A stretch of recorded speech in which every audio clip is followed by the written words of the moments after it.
이런 가운데 영국 중앙은행은 기준금리를 또 올렸습니다. 지난해 12월부터 4회 연속 인상입니다. 우크라이나 전쟁 여파가 커지면서 암울한 경제 전망도 내놨습니다. 취재기자 연결합니다. 장가희 기자. 네, 장가입니다. 영국이 또 기준금리를 인상했다고요?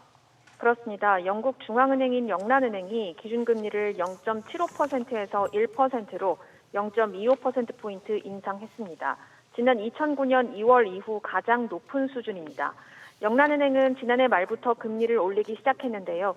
코로나19 사태 직후 사상 최저 수준인 0.1%까지 낮췄다가 12월에 0.15%포인트 인상을 단행했고 이후 0.25%포인트씩 올리고 있습니다. 기준금리를 4회 연속 올린 건 영란은행이 독립한 지난 1997년 이후 25년 만입니다. 통화정책위원 9명 중 6명이 0.25%포인트 수준의 인상에 표를 던졌고 3명은 0.5%포인트 인상을 지지했습니다. 이처럼 기준금리를 지속적으로 올리는 건 물가 상승 압력이 그만큼 크다는 얘기죠? 그렇습니다. 영국의 3월 소비자 물가 상승률은 7%인데요. 영란은행은 4분기 10.25%에 달하며 정점을 찍을 것으로 예상했습니다. 오는 10월에는 에너지 요금 상한이 약 40% 올라갈 예정입니다.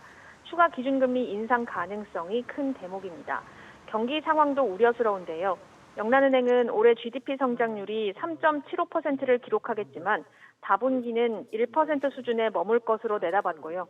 내년에는 0.25% 줄어들며 역성장할 것으로 전망했습니다. 2024년 성장률 역시 1%에서 0.25%로 낮췄습니다. 영란은행은 우크라이나 사태로 물가 상승 압박이 커지며 경제 성장 전망이 악화하고 있다고 설명했는데요. 중국의 코로나 봉쇄 상황도 공급망 충격을 키우고 있다고 분석했습니다. 가계 실질 가처분 소득은 올해 1.75% 줄며 2011년 이래 가장 큰 폭으로 쪼그라들 것으로 예상했습니다.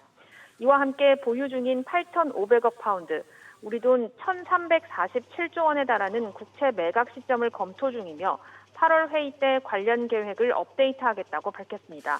SBS 비즈 장가입니다.